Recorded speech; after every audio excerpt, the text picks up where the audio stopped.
Sehemu ngapi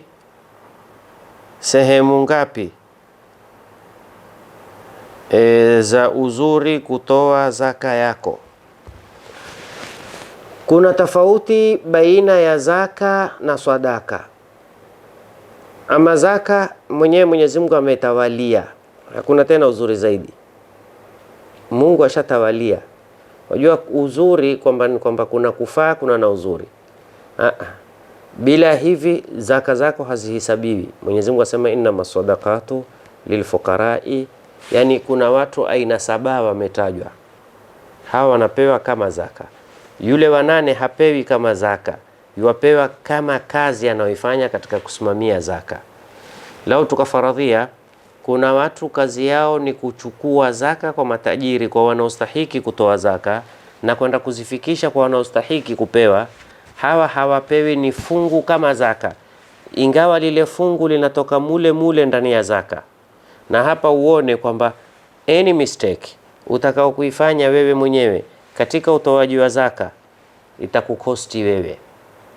Kwa nini? Kwa sababu sharia imekurahisishia kukwambia kuna watu wanaruhusiwa uwape wakutolee zaka, na malipo usitoe kwenye mfuko wako, toa kwenye zile zaka, anaitwa al-amilina alaiha.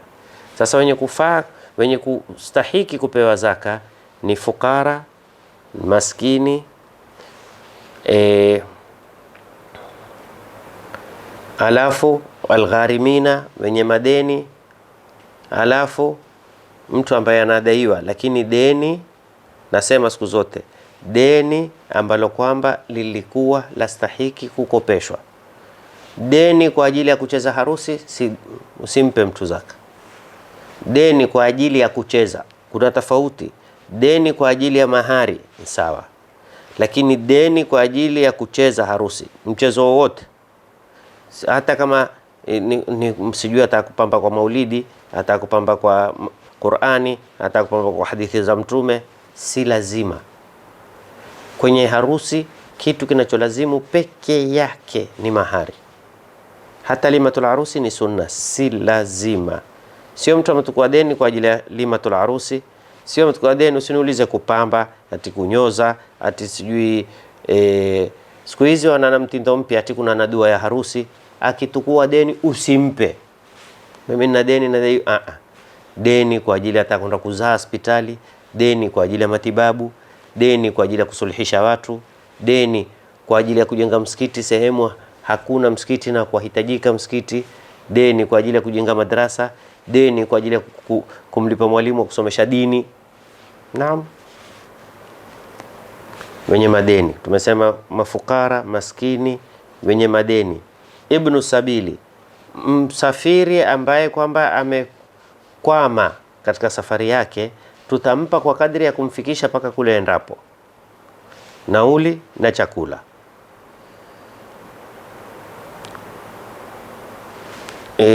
Kadhalika mukatib, mtumwa alokuwa tutarajia, huyu siku hizi hakuna. Mtumwa ameambiwa ukilipa kitu fulani utakuwa huru. Kadhalika muallafatu qulubihim, mtu ambaye kwamba amesilimu, tuna hakika huyu alikuwa na nafasi kule alokuweko, lakini sasa kuanzia silimu ameachishwa kazi, amepokonywa mali yake. Sio mtu amesilimu leo tumpe pesa, atatudanganya, atakwenda kusilimu kila msikiti. Kuna watu zunguka kila msikiti akasilimu. Nini? Akisilimu uchangiwa. Ilikuwa yeye achange kuupa ule msikiti kwa sababu amepata opportunity kuingia dini ya Mungu. Unajua kuna mambo sisi tunayafanya ni makosa, kusema kweli. Dhahiri kaona ni jambo zuri. Kwa mfano niwahi kuzungumza, umeenda kuswali Ijumaa. Kuna watu wanatabia kukaa nje ya misikiti kwa kuomba siku ya Ijumaa. Yeye haswali, lakini ukitoka ati wewe utoe shilingi 100 umpe yeye, umwambie niombe Mungu. Wewe toka kwa Mungu haswa, yeye hata kuswali hakuswali. Usimpe.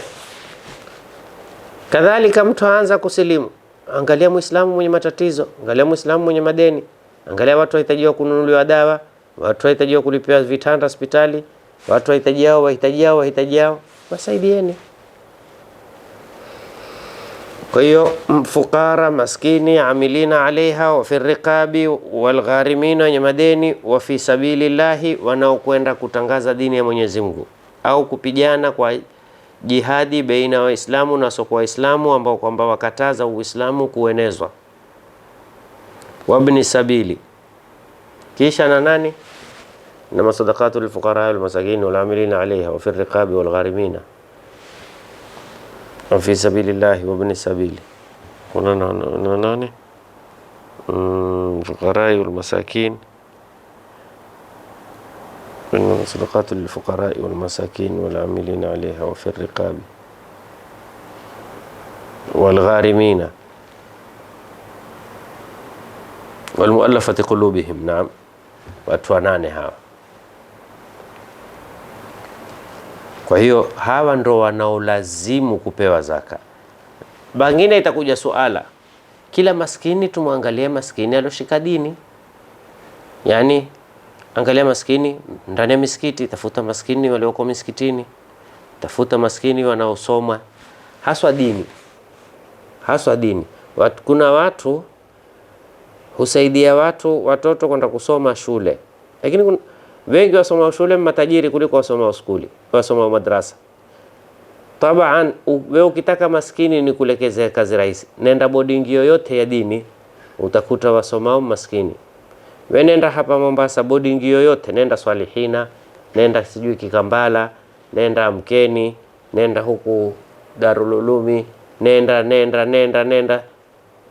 Mahadi Kisauni, nenda zote utakuta wanaosoma dini 99% ni maskini. Ukipata kijana cha kitajiri ni mmoja, na pangine hashiki skuli ndo akapelekwa kule. Ukiona kijana cha tajiri usoma madrasa, jua skuli hakushika, ndo akaona basi mpekeni kwa Mungu. Sasa huyu kwa mzungu hakufaulu, apelekwe kwa Mungu. Sasa kazi rahisi ya kutoa zaka, nenda sehemu kama zile, utawapata wanaostahiki kustahiki. Au ni kukusahilishia pia zaidi, waadhini misikitini na wanaosimamia kushika viatu, kufagia misikiti. Wallahi hawa watu ni watu wasikitisha. Ni watu, mtu ulipwa mshahara 6,000 Kenya hini 6,000 au maimamu. Mimi naweza kukupa challenge, ni nadira kama hapa Mombasa kupata maimamu hulipwa zaidi ya 20,000. Ni nadira, pengine katika maimamu 50 utapata ni 2 3 au 4 5. Hasa misikiti ya watu wa tarika hawa ndo mabakhili kuwalipa maimamu. Nasema ule ukweli. Afadhali hao wengine ni watu waitao nini, angalau huangalia maimamu hao. Basi umpate mtu amlipa imamu na muadhini na nyumba, hao wataingia peponi na Mtume sallallahu alaihi wasallam. Hana mshahara mpao, nyumba ni juu yake, transport ni juu yake, kila kitu ni juu yake, electricity, maji, kila kitu. Ina mshahara pengine amlipe 20,000. Mombasa nyumba chumba kimoja 18,000. Watakaishi vipi?